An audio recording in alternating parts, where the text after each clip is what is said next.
एक दिन महात्मा बुद्ध प्रवचन सभा में आकर मौन बैठ गए।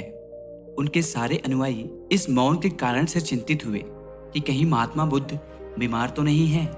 आखिरकार एक शिष्य ने पूछ ही लिया, भंते, आज आप इस तरह चुप क्यों हैं? पर बुद्ध नहीं बोले। तो दूसरे ने उनसे पूछा, गुरुदेव, आप ठीक तो हैं? बुद्ध फिर भी मौन ही बैठे रहे। इतने में बाहर से एक व्यक्ति ने बहुत तेजी से चिल्लाते हुए पूछा, आज आपने मुझे धर्म सभा में आने की अनुमति क्यों नहीं दी? बुद्ध ने कोई उत्तर नहीं दिया और आंखें बंद कर ध्यान मग्न हो गए। बाहर खड़ा व्यक्ति और जोर से चिल्लाकर बोला, मुझे धर्म सभा में क्यों नहीं आने दिया जा रहा है? धर्म सभा में बैठे बुद्ध के शिष्यों में से एक ने उस इंसान का समर्थन करते हुए कहा, भंते, उसे धर्म सभा में आने की अनुमति प्रदान करें।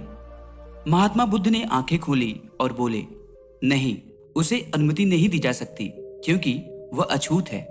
अछूत? लेकिन क्यों? बुद्ध के सारे अनुयायी यह सुनकर आश्चर्य में पड़ गए कि भंते ये छुआछूत कब से मानने लग गए। महात्मा बुद्ध ने शिष्य समुदाय के मन के भाव को तोड़ते हुए कहा, हाँ, वह अछूत है। वह अपनी पत्नी से लड़कर आया है और क्रोध से भरा हुआ है। क्रोध से जीवन की शांति भंग होती है। क्रोध में सबसे पहले मन में हिंसा का जन्म होता है और ऐसे ही मानसिक हिंसा के प्रभाव में आकर इंसान दुनिया में हिंसा, मारपीट, गाली गलौज और बहुत से गलत काम करता है। क्रोध करने वाला अछूत होता है क्योंकि उसके नकारात्मक विचार दूसरों को भी गलत तरीके से प्रभावित करते हैं।